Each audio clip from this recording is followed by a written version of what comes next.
President Donald Trump on Tuesday offered most federal workers the option to leave their jobs in exchange for 8 months severance. The deferred resignation program would allow federal employees to remain on the payroll through September 30th but not have to work. Federal buyouts are generally capped at $25,000. The email gives federal employees until February 6th to decide whether to take part. As per the email received, the administration expects to see a more streamlined and flexible workforce. While the military and some agencies are likely to increase the size of their staff, the majority of agencies are likely to be downsized through restructurings and layoffs.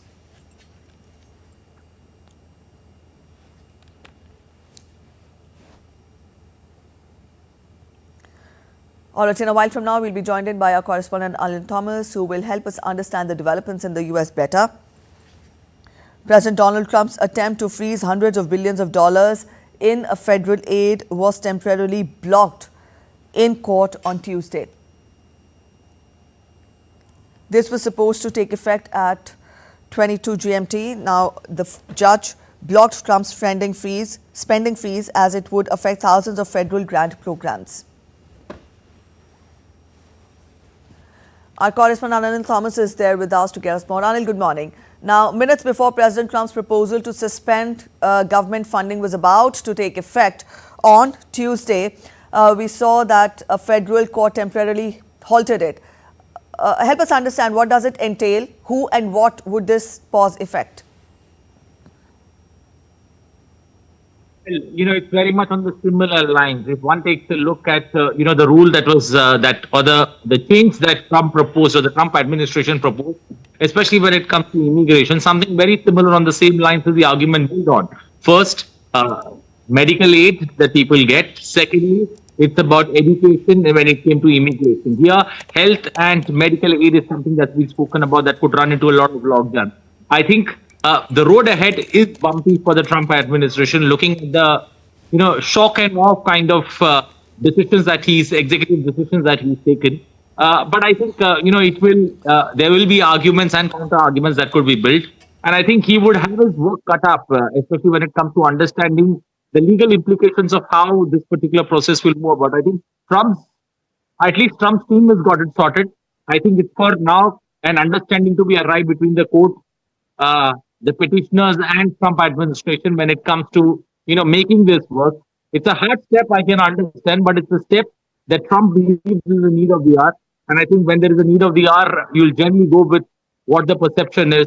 But, at this point of time, surely a state breaker that, that particular judgment has hit or that particular decision has hit. But it will have a longer implication. And I'm sure that, a middle path could be worked out on this particular decision. All right, the Trump's administration to halt federal grants and loans has in fact caused a great deal of confusion among the stakeholders, that depend on his funding. Help us understand, Anil, what do you make of these stern policy decisions in Trump administration 2.0? Why is it that he's halting the federal aid?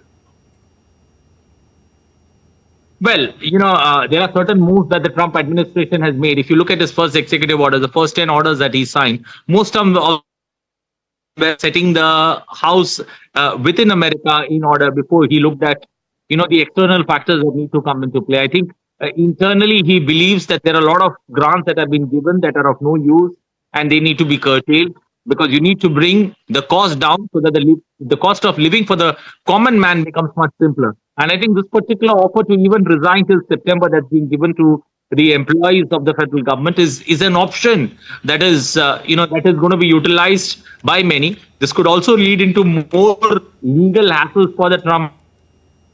But this is one way of looking at downsizing things, because, somewhere deep down, the Trump administration believes that there is too much of manpower that's been recruited, especially in the federal agencies, that need to be downsized. And for downsizing, you'll have to find a way out.